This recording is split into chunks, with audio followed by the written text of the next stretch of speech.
It's a beautiful morning. It's fresh, but the sky is blue and the sun is shining. And here in this garden, the flowers are sharing their fragrance with the air, and it's beautiful. You can probably hear the hum of an aeroplane or something nearby, or traffic or trains, I'm not sure what it is. I've noticed in these last days, for some days, and I think I've said this before, but I'm going to say it again because it feels important. I've noticed myself thinking at times, I don't feel as spiritual or as present as I did in those first days after I made this commitment. Those first few days were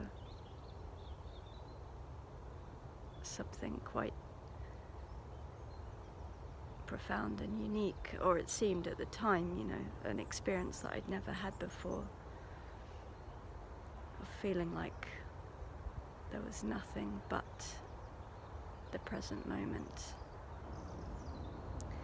And when I catch myself thinking, I'm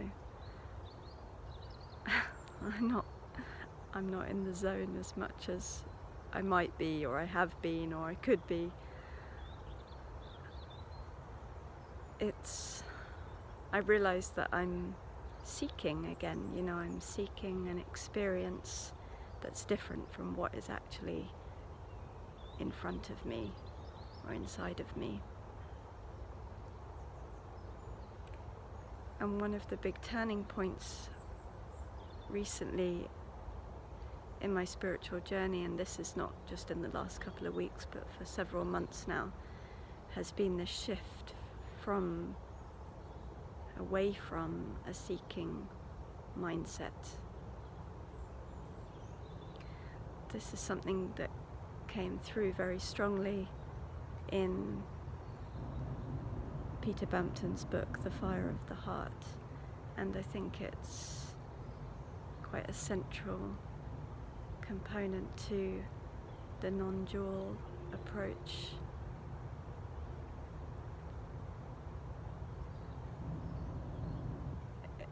And it's interesting because it kind of flies in the face of a lot of the language around spirituality as I engaged with it over the years. I identified with this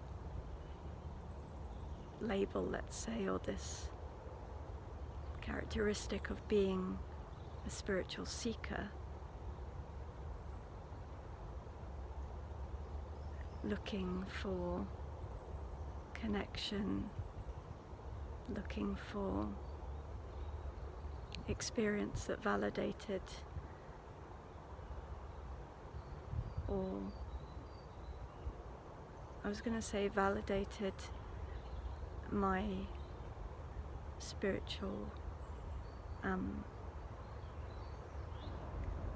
experience. I don't know what to say,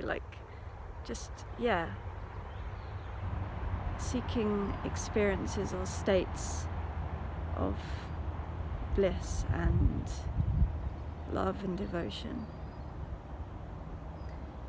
Whereas when I drop that seeking and I'm just with what is arising and fully being with it, not in my mind about it, but being really with what life is offering in that moment,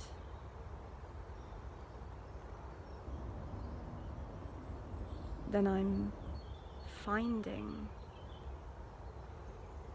in a state of finding what there is to see and experience in that moment, whatever that is, whether that's pain or pleasure or joy or heartache. Oh, my hands are shaking because I'm cold and I'm holding the phone up, so I'm gonna move position.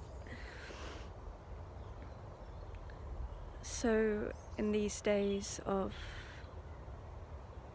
noticing, oh, I'm feeling different to how I was on day 1 or 2 of this experience, I'm just letting that go. And it's incredible how, as I notice it and I'm curious about it and I let it go,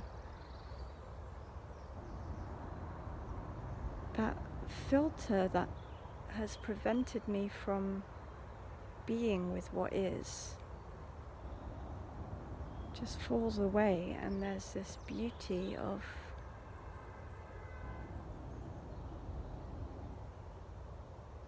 what's going on.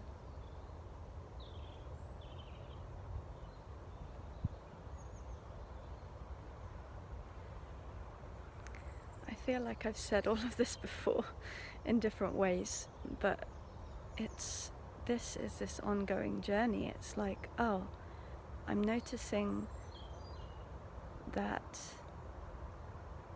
my mind is preventing me from being fully present, and so I have the choice to release that if I'm able. There will be times when I'm so in my mind and in my thoughts that I imagine that will be more difficult to do.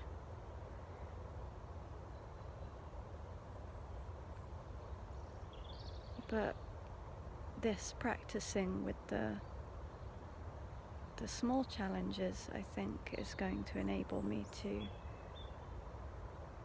master this art with bigger challenges in my life. And I'm curious to see how this is all going to pan out when I return home and back to the daily grind, as it were. Not that I live a conventional life. My life is far from the conventional 9 to 5, but the truth is that right now I'm in holiday mode and I'm not having to juggle the different aspects of daily life at home that can be causes of stress and intensity. So it's going to be interesting to see how I navigate that, but I'm not going to worry about that for now because I'm not there.